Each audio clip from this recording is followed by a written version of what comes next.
தேவிகுளம் தொகுதி கமிட்டி சார்பில் தொழில் உறப்பு தொழிலாளர்களின் கூலியை 400 ரூபாயாக உயர்த்தி 200 நாள் வேலை நாள் உயர்த்தம், வயது முதியோருக்கு உரிய வேலை வழங்க வேண்டும் என்ற கோரிக்கைகளை முன்வைத்து தேவிகுளம் புளோக் அலுவலகத்திற்கு முன் போராட்டம் நடத்தினர். இந்த போராட்டத்திற்கு டி. குமார் தலைமை வகித்தார்.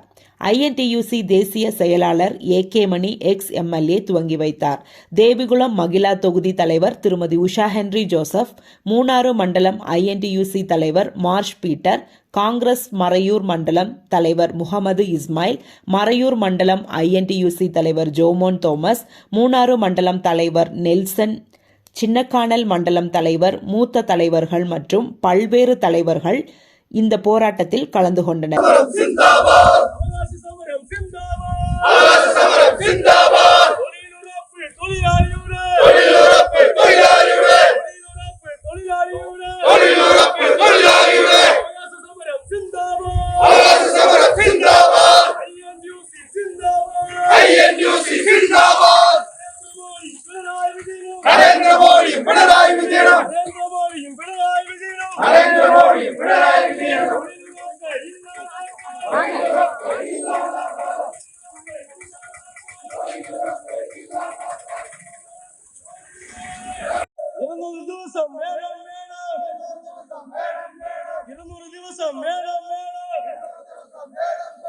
News desk Marayoor vision.